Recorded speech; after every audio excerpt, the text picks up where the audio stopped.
chapters 20 and 21 in the cities of refuge, as well as the Levitical cities.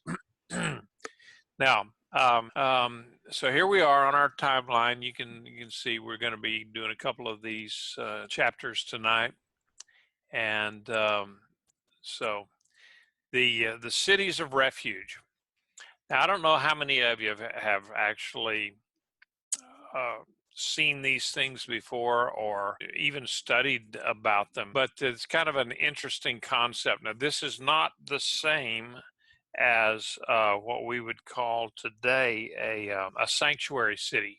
That's the big deal here in the United States with sanctuary cities, where basically people who want to avoid prosecution from our immigration laws, that they can go to these so-called sanctuary cities, and mayor and the police chief and all that kind of they will not prosecute the persons who have broken our law coming into the United States illegally. This is not what the cities of refuge are. The basis of it is it starts in Exodus. Well, actually, it even starts earlier than that, back in Genesis, where it just talks about, do not shed innocent blood. You don't kill a person. That's just, you're not supposed to murder a human being, and murder is different than killing in war. Okay, so but in Exodus 21 talks about whoever strikes a man so that he dies must surely be put to death. But if he didn't hunt him down, yet God caused it to happen, then I will appoint for you a place where he may run. All right, now the language in this thing is just really confusing, because it says, but if he didn't hunt him down. All right, what that means is that if there was no premeditation, I mean, you didn't lie in wait for somebody so that you could thump them on the head and kill them and take what they had and so forth. No, this is talking about, if you're out in the field, and one of the examples that the Bible gives is that if you're out there chopping wood and the axe head flies off of the axe handle and hits your partner, and it causes him to die, well, then that it would be, we would consider that an accident. You didn't hunt the guy down. The language here that's in the Bible says, yet God caused it to happen, meaning, okay, a lot of times we will say something is an act of God, that a hurricane, when you try to insure yourself against something, and sometimes they'll say, well, was it something that you caused by your negligence, or was it an act of God? And who knows, one of these days these greenies may get it down to the point where those of us who deny man-made global warming will be accused of negligence when the hurricanes hit, and rather than it being an act of God. Who knows? Crazier things have happened. So but that's the language in there that is kind of funny. It's just, you didn't hunt them down, meaning it was not a premeditated murder kind of a thing, and yet God caused it to happen. Okay, God allowed it to happen is another way of saying it. It's an act of God, or that God didn't prevent it. Maybe that would be another way of saying it. It says, then I will appoint for you a place where that person may run, and that's the city of refuge. So in the scheme of God's commandments at that time, killing a person either by accident or on purpose, murder, obviously murder was wrong, but killing a person accidentally would be cause for we would maybe call it sometimes we would call it manslaughter. We have all sorts of things today. That we have vehicular manslaughter, for one thing, and other kinds of things where you may do something that just through your own negligence or something causes the death of someone, and it would be called manslaughter. It wouldn't be murder because you had no intent and there was no premeditation. What in God's commands, if you premeditatedly murder somebody, then it was mandatory that they take you out and they stone you. But if it was manslaughter, not intentional, not premeditated kind of a thing, then there was no penalty assigned to it. However, the law allowed a next of kin to come after you and kill you because you killed their next of kin. I don't know. I can't imagine in, in our lives today, unless you had a Hatfield and McCoy kind of a family feud going on, why you would ever go after someone else because your brother or your cousin or whatever was working with somebody else, and he fell down while they were putting up a brick wall and hit his head and he died. Well, why would that then lead someone to want to kill you? It's different times and different kind of emotions, I suppose. So anyway, that's kind of where we're looking at these cities of refuge. So let's look at the scripture we have. And God spoke to Joshua and said, "Speak to Bnei Israel, designate your cities of refuge about which I spoke to you through Moses." Okay, we already read a little bit before where, well, let's go ahead and read this. This is where God spoke to Moses and said that, okay, in Numbers 35, 9 through 14, speak to Bnei Israel, saying, when you cross the Jordan, when you get into the land, you are to select cities which will be cities of refuge, to which one might flee if he has killed someone by accident. They are to be cities for refuge from the Avenger, so that the manslayer may not die before standing trial before the assembly. The 6 cities you designate are to be your cities of refuge. Designate 3 cities on this side of the Jordan and 3 in the land of Canaan as cities of refuge. Okay, so these instructions were given to Moses prior to moving into Canaan, because obviously Moses was not allowed to go into Canaan, and so that was so when he said 3 on this side, meaning on the east side of the Jordan River, and then 3 on the west side of the Jordan River. All right, so now this is something I've already talked about. The shedding of human blood, extremely important. That is serious offense, even if it was accident. And the next of kin, or a avenger, somebody within the dead person's kinfolks, could come after you. So the cities, all they did was provide a measure of safety, because we'll get into it in a second. It's not an absolute safety. It was just a measure of safety. All right. So here are the cities of refuge, as well as the Levitical cities. All right. Now, here is, and I've kind of looked at some of these. Kadesh, way up here, just north of the Sea of Galilee, down at Shechem and Hebron. Shechem and Hebron, of course, we've looked at. I mean, those are pretty famous cities and have a lot of history behind them.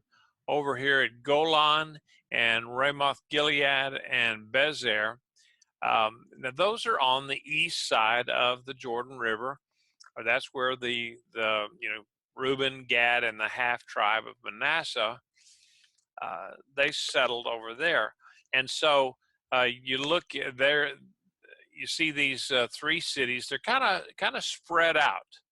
Okay, and the reason for that is because that you didn't want, the way God set it up, he didn't want a person to have to travel more than one day to somehow make it to a city of refuge. So that if he took off early in the morning at a trot, at a run, he could make it to each one of these things. Are only like 36, 40 miles apart. And so if you were right smack in the middle of between them, then you would have maybe 18 miles to go. And if you're going 3 miles an hour, it takes you about 6 hours to get to a city of refuge. So that was the plan, to be able to make it to a city of refuge before somebody could get you, the Avenger.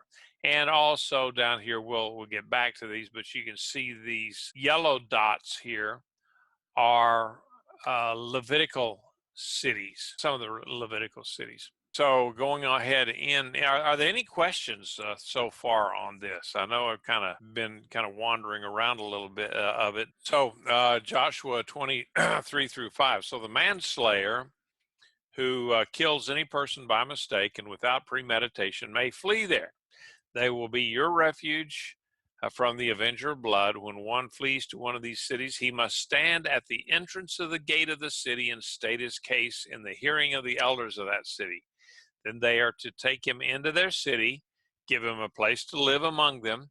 Now, if the blood avenger pursues him, then they will not hand the manslayer over to him, since he killed his neighbor without premeditation and did not hate him beforehand. Again, the refuge was only for manslaughter. It it was not something that people could run there, steal something, and then when it looks like they got caught, escape and run to a city of refuge and escape punishment. Now, that was not what the city of refuge was for. It was strictly to be able to escape the avenger, the relative who was aggrieved, who in the hot passion of, you killed my brother, it gives you a chance to have some safety. And also kind of gives the other guy a chance to settle down and say, well, wait a minute, that's, going and killing another man for an accident, that's not any good. So it allowed everything to kind of cool down a little bit. Now, city business was carried out by the elders at the city gate. That was common throughout the region at that time. And so that way, with everybody, commerce and anything had to go back and forth through the city gate. So therefore, it was a good place for these elders and so forth. It was a simpler time back in those days, but they could sit there and watch people come and go. And then if there was any questions, they could answer that, or if there's some seedy looking character, they decided, yeah, we don't like you in our town, they could kick him out. So the refugee, the person that had killed somebody by accident, they had to come up here, talk to the elders and to the king, or whatever the leader of that city, whatever he was called, the mayor, the whatever, I don't know what all of the names that they come, but a lot of the bigger cities, city states as it were, and so they had their own little king there. So but he was granted temporary asylum. Now, this is only a temporary thing until they could have a trial. And I wanted to show you a picture of one of the cities. Now, this is up at Tel Dan. This is up in the northern part, Israel. Now, let's see. I don't know if my map, Dan, up there. I don't. It's Dan is up in this area. And I don't remember exactly where. I've been there, but I don't know where it's at on that map. All right, now, so here's where the head of the city would sit, and they'd put a little um, cloth over the top of this thing and shield him from the hot sun or from whatever. And then his advisors sat right over here. I kept looking for a picture the other day of this that I had taken there, and um, someone had taken a picture. There were several of us men there in the tour group, and they had taken a picture of us posing as elders of the city. And everybody else was about 20 or 30 years younger than me, so um, we were kind of short on elders at that point. But that's where they carried out the business of the day. And so the refugee would have to come up here, and I'm sure that he would be tired. He's out of breath. He's running from where he had been, and he would be very interested in getting to the king or the ruler there, so that he could tell his tale and be granted some kind of temporary safe. Joshua 20:6, he says, so he will stay in that city until he can stand trial before the congregation, or until the death of the Kohen Gadol in those days. Then the manslayer may return to his own city, to his own house, to the city from which he had fled.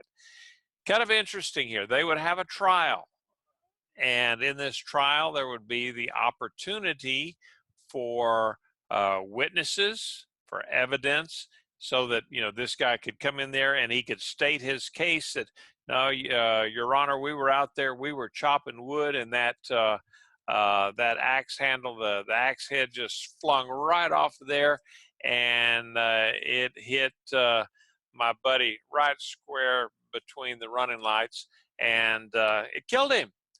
And were there any witnesses? Well, no, there's just the two of us. Or maybe there were witnesses, and then maybe there were witnesses that said, yeah, but these guys had been fighting all their life. They hated each other. The only reason they were cutting wood together is because their boss sent them out there to do it, that sort of thing. And so they would have a trial, and they would, witnesses, evidence, the whole 9 yards. And so then the elders in the town could then make a ruling and say, okay, yeah, we buy your story and you can stay here. Or they would say, nope, that's a bogus story, and we're turning you out. And at that point, then the guy had to be pretty fleet of foot, because the Avenger could come after him and take him out. Or if he was granted asylum in the city of Refuge, he could stay. He stayed there until either until the Avenger died and he wasn't chasing him anymore, or the Kohen Gadol, the high priest, died. Now, that to me, that's a little strange. Why would the high priest death then free up all of these guys here that would happen to be in the sanctuary cities? Part of it is that we've talked about it before in the Jewish thought, that the death of a tzaddik, a righteous man, a righteous person, atones for a generation. That's one of the Jewish sayings, okay? But the death of the Kohen Gadol is sort of that kind of a thing. His death was kind of an atonement for all these guys that were in the sanctuary, or the cities of refuge, as it were. So that's kind of how you have to look at it, is that the death of the high priest made it kind of an atonement kind of a thing, and that's why he would then be free. So I always get ahead of my slides here, is what it amounts to. Now, also the refugee, the person who'd killed the other one by accident, could, it says, after the death of the high priest, he could go back to his own home, his original home. There's nothing that says that he had to. It just says that he could. However, property rights, property ownership, and so forth, probably made it very likely that the guy was going to go back to his hometown, and so that he could claim his property and so forth.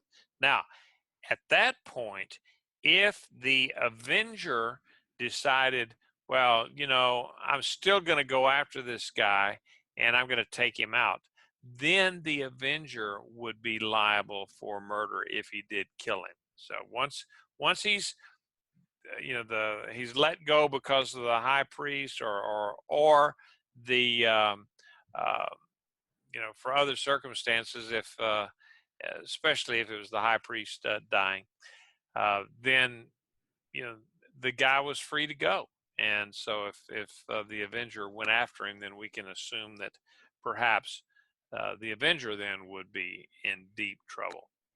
All right. So they set apart Kedesh in Galilee in the hill country of Naphtali, Shechem in the hill country of Ephraim, and Kiriath Arba, which we know is Hebron, in the hill country of Judah. Across the Jordan east of Jericho, they designated Bezer in the wilderness on the tableland from the tribe of Reuben, Ramoth and Gilead from the tribe of Gad, and Golan in Bashan, where from the tribe of Manasseh. All right, now all of those places, okay, then like I said, they were spread out so that no one would have to travel more than a day to get to a city of refuge. Now, there were 3 on each side of the river, the Jordan River. That's kind of the big divide. And it says also, if your territory expands and you get a bigger uh, area, then you can provide 3 more cities on each side if you really needed to do that, just so that people wouldn't have to go very far to get to a city of refuge. All right, so what I've done here is I've kind of taken some pictures of some of these places. Some of them I've been to, some of them I haven't. But here's Kedesh. It's this is a drone's eye view of Kedesh. That was way up north on the west side of the Jordan River, up in the kind of those highlands up there. And here's actually a gold coin that was found up here in Kedesh. So pretty good sized city. And here is Shechem. Shechem is an interesting city because it's over by Bethel, and there's just a tremendous amount of history involved with Shechem. It's the place where Jacob had come through and he dug a well, and then there was also Joseph's tomb. When Joseph when they brought his bones back from Egypt, they wanted to go to Shechem. Well, this is where they buried Joseph, or reburied his bones there at Shechem. And then remember when they came into the land, and you have half of the tribes of Israel on one side of this mountain, Mount Ebal, and the other half were on Mount Gerizim. And then down in between, down in that little valley, and I think I got a picture of it. Yeah, here it is. Down in this little valley, this is the old original Shechem. And here's, of course, Ebal and Gerizim. And up here on Ebal, they actually found ruins that they're claiming was Joshua's altar up there. But the Israelites split in half, and half of them got up here on this side of this little mountain here, and the other half got up on this side of the mountain. And these guys over here shouted out all of the blessings that if we would follow Torah and then these guys got over here on this side, and they shouted out all of the curses, all the curses if they did not follow the laws of God. And so, I mean, that's kind of an aerial view. You can see Jacob's well down here. Of course, built stuff over the top of it, and things like that. It looks like some, I don't know, some kind of building, Christian church or something on top of it. All right. So, any questions so far? All right. So then we come to the next of the cities of refuge is Hebron. And again, Hebron was that's a very famous city. We've already studied about it. The big deal of Hebron today is the it is the tomb of the patriarchs. Here's the building of it right here, and they have and the problem with it is, again, this was one of those Moshe Dayan secular Jewish generals that had no use for any of the he just really didn't have an appreciation for biblical things, and so he allowed the Muslims to then administer and control this this building and this area here, so that it makes it very difficult for the Jewish people to go in there and visit the tomb of the patriarchs and pay their respects, or just go on a field trip, sightseeing tour. And it's restricted to just a few days a year that the Jews can go in there. And so here's some interesting things in Hebron, and that's what I was just trying to show you, some interesting stuff of these sanctuary cities that, we've talked about a mikvah, and how that it was full of water. It had to have running water, or live water, as it were. And mostly it was like from rainwater that they would catch in a cistern and then pipe it into the mikvah, so that there was a little bit of a flow of water, so that it wouldn't be a stagnant pond. And typically what would happen is that at the close of, say, a vow, or something. Now, women typically use the mikvah a lot, because they were to go into the mikvah at the end of their period each month, and that was a cleansing ritual. They didn't go in there and take a bath; they'd already cleaned up and everything. But this was after they were no longer in their nidah, they call it.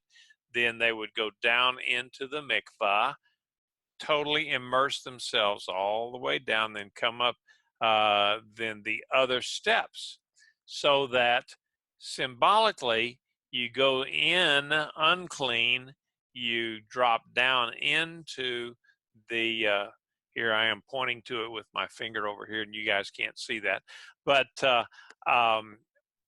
they would go down here, say on the right hand side, and then they would dunk themselves down into the water. And even, they would even have a female attendant in there with them that would push their hair down to make sure that every fiber of their body actually got wet. And then they would walk up the steps, so that they immersed themselves. That's what a person would do. But the men would also use a mikvah for the end of a vow that they were taken, or for some other religious purpose that they wanted to make a public statement of their religious experience, piety, so forth. Now, here's an unusual one. This is it's got like 3 walkways. Here's the one that kind of rough, and then these that were more even, and very, very atypical. This is the only one that I personally know of that had the 3 walkways, and they say the scholars look at it and they say, well, that's possibly to differentiate different levels of uncleanness or impurity that you're going into the mikvah to take care of. And so, yeah, I don't know how that would work. None of us do. I mean, it was just speculation on the part of the archaeologists and so forth. All right. Any comments or questions about any of this, mikvahs or anything? Those the 3 that I just showed you were on the west side of the Jordan. All right. So that that's all Israel today. The east side of the Jordan is either Syria or Jordan, and all of those cities are not, they're no longer available, and of course those regimes over there, they're not all that interested in digging up bones, as it were. So this is all that's Ramoth Gilead. It's just a big hill where the cities and stuff used to be. And then the one in Golan. Okay, now that's an interesting one. Golan is way up in the north. Of all of these things, it would have been way up there in the north west. Okay, up in this area here. They really don't know where Golan is. That's just one of those kind of deals. Okay, we don't really know where it's at, but maybe it's this city right here. Also, there is another city that's up here that is called Gamla. All right, now Gamla, if you go up there, that was a very good wine growing area. That was their real produce at the day, during the Roman times, where was making wine and olives, and they had lots of olives. And so this is the ruins of a synagogue in Gamla. At the time of the Romans, when and Yeshua, right after Yeshua, there was a revolt, and there were about 10,000 people lived in this city.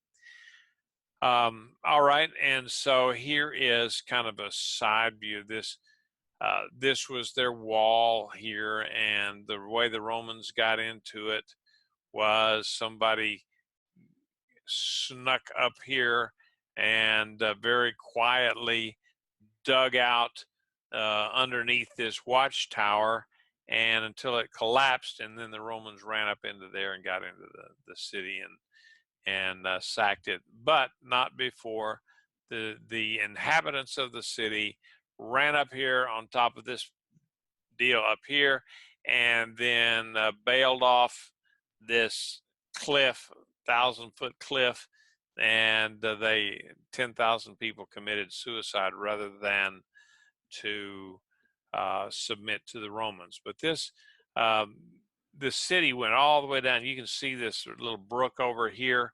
It went all the way down there, and along the face of this was the city. Here's part of the city walls, and the whole face of this mountain was, it was inhabited. So, if you were to stand, let's see, can't really see it because of these trees would get in the way, but I can't remember where I was standing, but either over here or up on top here or something. Anyway, you could look out across to the south, and you could actually see the Sea of Galilee from over here, from Gamla. So this one guy was saying, well, Gamla meets all the criteria that they had for being a sanctuary city. We don't know. We just can't find where Golan was. And he had a pretty decent argument, but we don't know. Golan, I mean, let's see, Gamla was inhabited a long time before um, Israel came into Canaan anyway. So there's a good possibility that that could have been the city that they were talking about. These are the appointed cities for all Bnei Israel and for the outsider who is dwelling among them, so that whoever kills any person unintentionally might flee there and not die by the hand of the blood avenger before standing trial before the congregation. Okay. All right. So I think that kind of gives you an idea of what is going on with the cities of refuge and why they would have the cities of refuge, why they were important, and then how the structure of that worked. So in there it says for the outsider. Okay, the outsider, that refers to the ger, or the non-Hebrew, who lives among the people, identifies with the Lord and Israel by observing the covenant. Now, one of the rabbis in my yeshiva today was talking about the ger being a non-Jewish person who makes a formal conversion to Judaism and then lives as a Jew. He is considered a Jew after the conversion. However, that is a man-made thing. There's really not there's not a mechanism in the Bible for someone to say, okay, I want to now be a Jew. You go through some kind of a catechism, and then at the end of it, they put a stamp on you. They do some surgery on you, and plop this kip on top of your head and said, okay, you're now a Jew. But what is important is that the ger enjoyed the same legal protections afforded to the Israelites. God was no respecter of persons. All throughout it, there are several instances where God said, look, the laws that I'm giving you, they apply to you, and they also apply just as equally to the foreigner that's living here among you, for good or bad. I mean, it's just, these are my rules, and I expect everybody to obey them. And these are the protections that citizens of Israel get to enjoy. Well, all of the people that are living here with you, they're gonna, they can also enjoy those blessings of liberty and good governance by God. All right, so that closes out the chapter, chapter 20 of Joshua. Now to the Joshua 21, 1 and 2. Then the heads of ancestral houses of the Levites approached Eleazar the Kohen and Joshua son of Nun, and the heads of ancestral houses of the tribes of Bnei Israel. And they spoke to them at Shiloh in the land of Canaan, saying, Adonai commanded through Moses to give us towns to live in with their pastures for our cattle. So this idea, you look at that and you kind of get the idea that, okay, these guys came up to Eleazar, kind of like as protesters with their pitchforks and torches in hand, but no, it's the connotation in the Hebrew is more like, okay, they were divvying up, they were dividing, dispersing all of the land to the different tribes in the earlier chapters, and all along they said, okay, Levites don't get any inheritance, and it was stated several times, and so now it's their turn. So Joshua and Eleazar, they're holding court, and so then the heads of the houses of Levi, it was their turn. So yeah, they came up and said, okay, and they would state their case, and then he says, Adonai commanded through Moses to give us towns to live in with their pastures for our cattle. Okay, why do they keep going? It says Adonai commanded through Moses.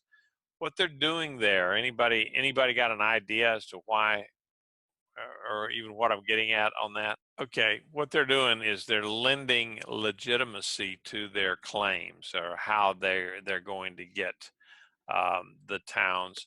It says, God commanded through Moshe, and in a lot of them, God was a far off kind of a thing, but Moshe was still fresh on their minds, because he had only been dead a few years, and they knew him because they'd been with him for 40 years. So Adonai commanded through Moses that gave the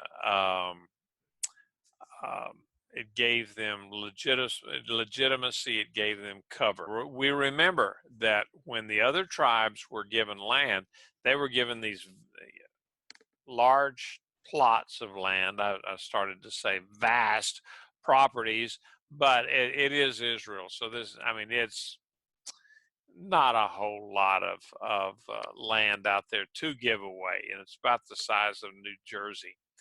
And so, but the Levites even got a lot less than that. So they obviously did not get the same treatment that the rest of the tribes got.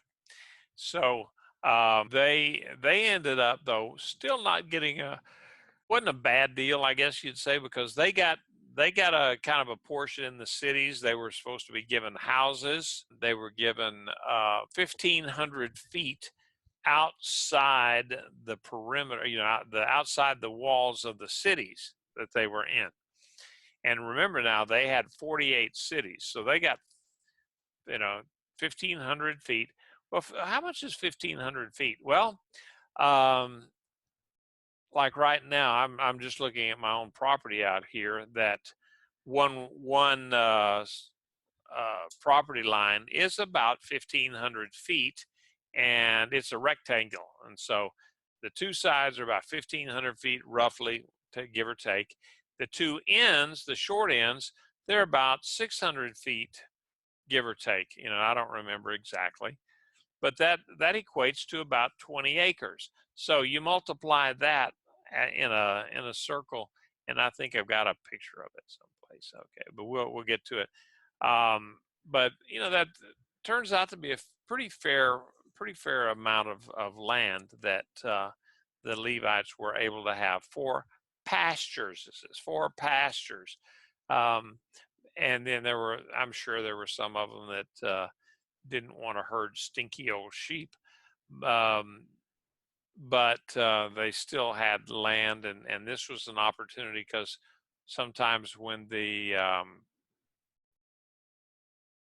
Israelites, the Hebrews, would bring in sacrifices, or they would bring offerings, then the Levites, if they didn't right away burn it up or something, that they could actually graze the thing, and so that was a part of their monetary compensation, their ministerial compensation.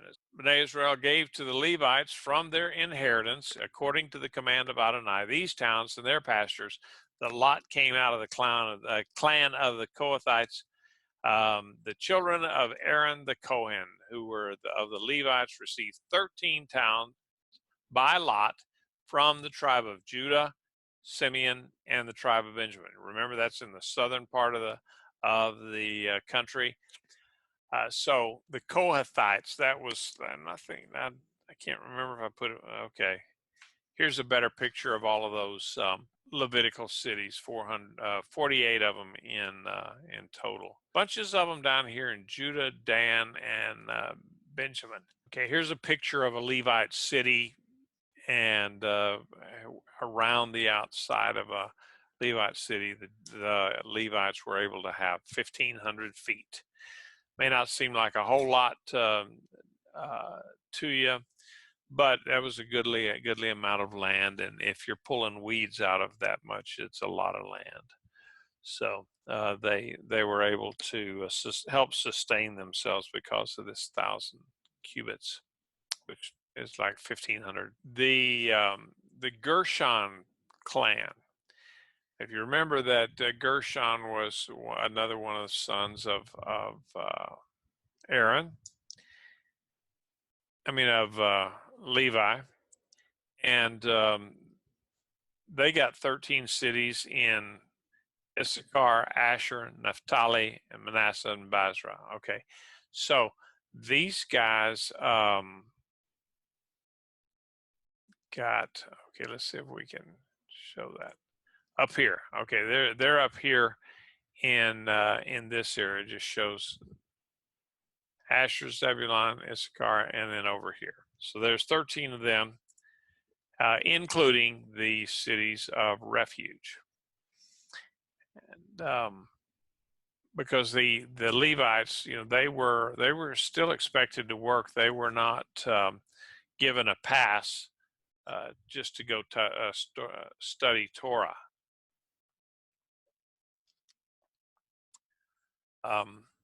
That was one of the mistakes that David Ben-Gurion made in Israel when Israel became a state, and that was to allow the ultra-Orthodox religious community basically not have to pay taxes, not have to do anything, not have to serve in the military or anything like that. They just, all they needed to do was just study the Torah. And that is changing a little bit as we see more and more of the Orthodox Jews take their place in the military. All right, then one of the other sons of Levi is Kohath, and they got 23 cities, and they were located in Ephraim, Dan, and Manasseh, and Canaan. All right, so if you look back at that, they got here's Issachar, and let's see, Issachar, Naphtali. All right, here's the first batch, right in here. And then here's the second batch in Kohath, Ephraim, Dan, Manasseh, and Canaan. Okay, Ephraim, Dan, Manasseh. All right. Find my place again.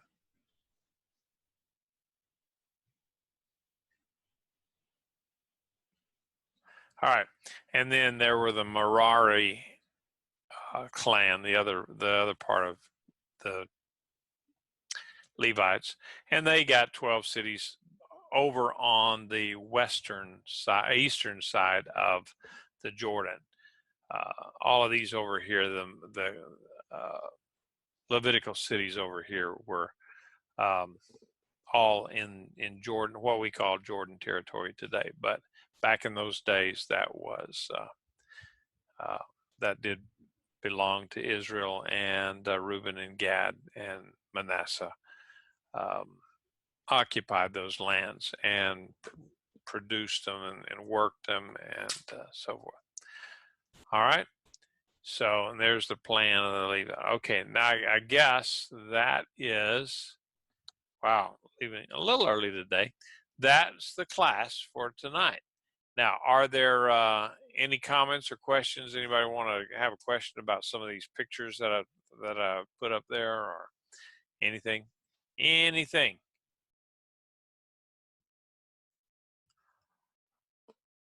Okay, then. If there are no questions, then I'm going to go ahead and turn off the recording and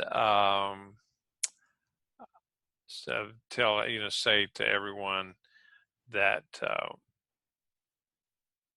have a good week, Shavua Tov. We're just now closing Shavuot today, and I hope you all had a lot of ice cream and cheesecake and blintzes and so forth. But that closes out today, and then now we've got a long, dry summer of no big feasts. We got some fasts, but no feast until Rosh Hashanah. So I should be able to get real skinny during the summer with no feast. Okay, so I want to bid everyone a good week, Shavua Tov, and we will see you next week sometime on Sunday night. All right, let me see.